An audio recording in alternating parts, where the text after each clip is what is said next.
శ్రీ సత్యసాయి జిల్లా జనకాంపల్లిలో శ్రీ గంగమ్మ మలయాళమ్మ అమ్మవార్ల జాతర మహోత్సవాన్ని వైభవంగా నిర్వహించారు.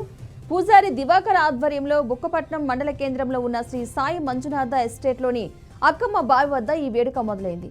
ఇక్కడ ఉన్న అమ్మవార్లు భక్తులు కోరిన కోరికలు తీర్చడం జరుగుతోందని, ఆ నమ్మకంతోనే భక్తులు పెద్ద సంఖ్యలో అమ్మవారిని దర్శించుకోవడం జరుగుతుందని అక్కడ స్థానికులు తెలిపారు.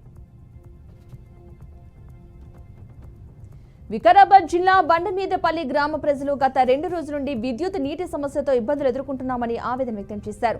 సమస్యలతో సతమతమవుతున్న గ్రామ ప్రజలను కనీస బాగోగులు చూసేవారు లేరని బండ్లమీదపల్లి మాజీ ఉప సర్పంచ్ మణ్యప్ప అన్నారు. దీంతో మణ్యప్ప తన సొంత ఖర్చులతో బోరుకి జనరేటర్ సహాయంతో నీరు అందించారు. తమ సమస్యలు తీర్చినందుకు మణ్యప్పకు గ్రామ ప్రజలు కృతజ్ఞతలు తెలిపారు. నెల్లూరు జిల్లా బుచ్చిరెడ్డిపాలెంలో కమిషనర్ బాలకృష్ణ ఆధ్వర్యంలో స్వచ్ఛాంధ్ర స్వచ్ఛ దివస్ కార్యక్రమం నిర్వహించారు. ఈ కార్యక్రమానికి ముఖ్య అతిథిగా కలెక్టర్ ఆనంద్ హాజరయ్యారు. కార్యక్రమంలో భాగంగా గాంధీ విగ్రహం వద్ద నుండి అంబేద్కర్ విగ్రహం వరకు కౌన్సిలర్లు, పారిశుద్ధ్య కార్మికులతో కలిసి ర్యాలీ నిర్వహించారు. వేస్టేజ్ పై ప్రజలకు అవగాహన కల్పించారు. అనంతరం కలెక్టర్ ఆనంద్ పారిశుద్ధ్య కార్మికులకు పలు సూచనలు చేశారు.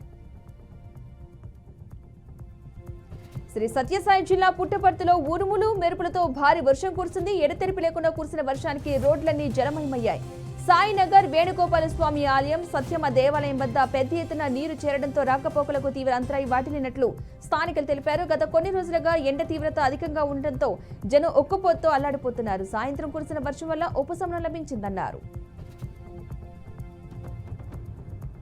పల్నాడు జిల్లా సత్తెనపల్లి నియోజకవర్గంలో వక్ఫ్ బోర్డు బిల్లు సవరణకు వ్యతిరేకంగా ముస్లింలు ర్యాలీ చేపట్టారు. వక్ఫ్ బోర్డు బిల్లు సవరణ రద్దు చేయాలని కోరుతూ నినాదాలు చేశారు.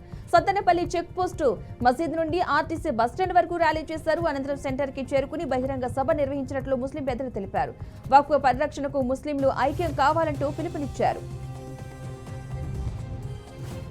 అల్లూరు జిల్లా మారేడుమిల్లిలో నీటి కోసం గ్రామంలోకి వచ్చి సొమ్మసిల్లి పడిపోయిన అడవి జింకను స్థానికులు రక్షించారు. అడవిలో నీరు లభించక తరచూ జంతువులు గ్రామాల్లోకి వచ్చి ప్రమాదాల బారిన పడుతున్నాయని స్థానికులు తెలిపారు.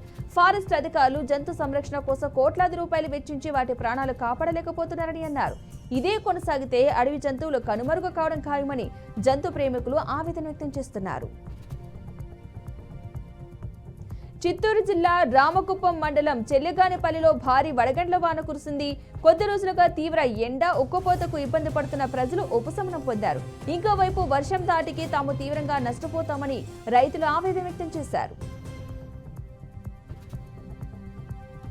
తిరుమలలో టీటీడీ అదనపు ఈవో వెంకయ్య చౌదరి ఆధ్వర్యంలో స్వచ్ఛాంధ్ర కార్యక్రమం నిర్వహించారు. ఈ కార్యక్రమంలో టీటీడీ అధికారులు, సిబ్బంది పెద్ద ఎత్తున పాల్గొని రోడ్లపై చెత్తను తొలగించి శుభ్రం చేశారు. 400 మందికి పైగా టీటీడీ ఉద్యోగులు, బాలాజీనగర్ వాసులు పాల్గొని కార్యక్రమాన్ని విజయవంతం చేశారని ఈవో వెంకయ్య చౌదరి అన్నారు. తిరుమల పవిత్రతను కాపాడే విధంగా క్లీన్ తిరుమలగా తీర్చిదిద్దడంలో భక్తులు సహకరించాలని కోరారు.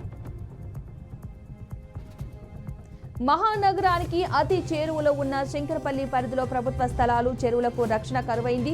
శంకరపల్లి మండల పరిధిలో దొంతాన్పల్లి గ్రామ పంచాయతీలో ఉన్న తుర్కా చెరువు ఆక్రమణకు గురై రోజురోజుకు కుచించుకుపోతున్నది. బఫర్ జోన్ను ఆక్రమించి చిన్నపాటి షెడ్డులు కట్టేందుకు కూడా అవకాశం ఉండదు. కానీ బఫర్ జోనే కాదు, ఎఫ్టీఎల్ను కబ్జా చేసి అందులో మట్టి పోసి ఏకంగా విల్లాలు, ఫామ్ హౌస్ల నిర్మాణాలు చేపట్టారని పలువురు ఆరోపిస్తున్నారు. పసిఫిక్ దీవుల దేశం తువాలులో ఈ నెల 15న మొదటి ఏటీఎంను ప్రారంభించారు. ఈ చారిత్రక ఘట్టం సందర్భంగా ప్రధాని ఫెలేటి టియో నాయకత్వంలో ప్రజలు సంబరాలు చేసుకున్నారు. ఇది అద్భుత విజయమని వ్యాఖ్యానించారు. ప్రజల ఆర్థిక సాధికారతకు తలుపులు తెరిచే పరివర్తక మీట ఈ ఏటీఎం అని నేషనల్ బ్యాంకు జనరల్ మేనేజర్ సియోస్ టియో తెలిపారు. తిరుపతి జిల్లాలోని బలాయిపల్లి మండలం జయంపూ సమీపంలో గూడ్స్ రైలు పట్టాలు తప్పింది. శనివారం తెల్లవారుజామున గూడూరు వైపు వెళ్తున్న గూడ్స్ రైలుకు జయంపూ సమీపంలో ట్రాక్ పై గేదెలు అడ్డంగా రావడంతో రైలు వాటిని ఢీకొని పట్టాలు తప్పింది. ఈ ప్రమాదంలో కొన్ని బర్రెలు మృతి చెందాయి. పట్టాలు తప్పడంతో గంటన్నర పాటు రైలు అక్కడే నిలిచిపోయింది. సమాచారం అందుకున్న రైల్వే సిబ్బంది ఘటనా స్థలానికి చేరుకుని సహాయక చర్యలు చేపట్టారు. జ్యోతిర్లింగ క్షేత్రమైన కేదార్నాథ్ ఆలయాన్ని మే 2వ తేదీన ఓపెన్ చేయనున్నారు. ఈ విషయాన్ని బద్రీనాథ్, కేదార్నాథ్ ఆలయ కమిటీ వెల్లడించింది. చార్ధామ్ యాత్రలో భాగంగా కేదార్నాథ్ ఆలయ ద్వారాలను మే 2న ఉదయం తెరవనున్నట్లుగా వెల్లడించారు.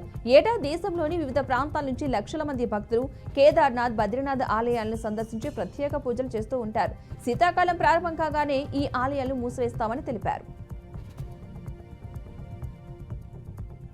తూర్పు ఢిల్లీలోని ముస్తాఫాబాద్ ప్రాంతంలో 6 అంతస్తుల భవనం కుప్పకూలింది. ఈ ఘటనలో ఇప్పటి వరకు 4 మృత్యువాత పడ్డారు. శిథిలాల కింద మరికొందరు చిక్కుకున్నట్లుగా పోలీసులు అనుమానిస్తున్నారు. ఢిల్లీ పోలీసులు ఎన్డీఆర్ఎఫ్ బృందాలు సంఘటనా స్థలానికి చేరుకుని సహాయక చర్యలు ప్రారంభించాయి.